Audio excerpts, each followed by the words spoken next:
ঢাকার বুড়িগঙ্গা নদীর তীরে দাঁড়িয়ে আছে এক অনন্য ইতিহাস, যার নাম আহসান মঞ্জিল। গোলাপি রঙের এই ভবন শুধু একটি স্থাপত্য নয়, এটি ছিল এক সময়ে বাংলার নবাবদের ক্ষমতা, ঐতিহ্য আর আভিজাত্যের প্রতীক। আহসান মঞ্জিলের ইতিহাস শুরু হয় মুঘল আমলে। 1700 শতকে এখানে ছিল রংমহল নামে একটি প্রাসাদ, যা পরবর্তীকালে ফরাসি বণিকদের হাতে চলে যায়।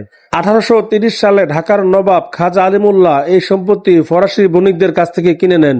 নবাব আলিমুল্লাহর পুত্র নবাব খাজা আব্দুল গনি 1859 সালে এই প্রাসাদ নতুন করে নির্মাণ করেন এবং তার প্রিয় পুত্র খাজা আহসানুল্লাহর নামে নামকরণ করা হয় আহসান মঞ্জিল।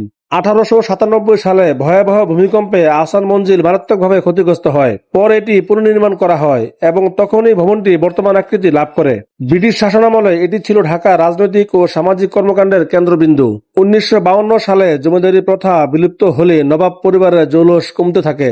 একসময় অবহেলায় ধ্বংসের পথে চলে যায় এই ঐতিহাসিক স্থাপনা। পরবর্তীতে বাংলাদেশ সরকার আহসান মঞ্জিল সংরক্ষণের উদ্যোগ নেয়। 1992 সালে এটি জাদুঘর হিসেবে সর্বসাধারণের জন্য খুলে দেওয়া হয়। আজও আহসান মঞ্জিল আমাদের ইতিহাস, ঐতিহ্য আর গৌরবময় অতীতের নীরব সাক্ষী হয়ে দাঁড়িয়ে আছে। সময় বদলেছে, শাসন বদলেছে, কিন্তু আহসান মঞ্জিল আজও দাঁড়িয়ে আছে ইতিহাসের নীরব সাক্ষী হয়ে।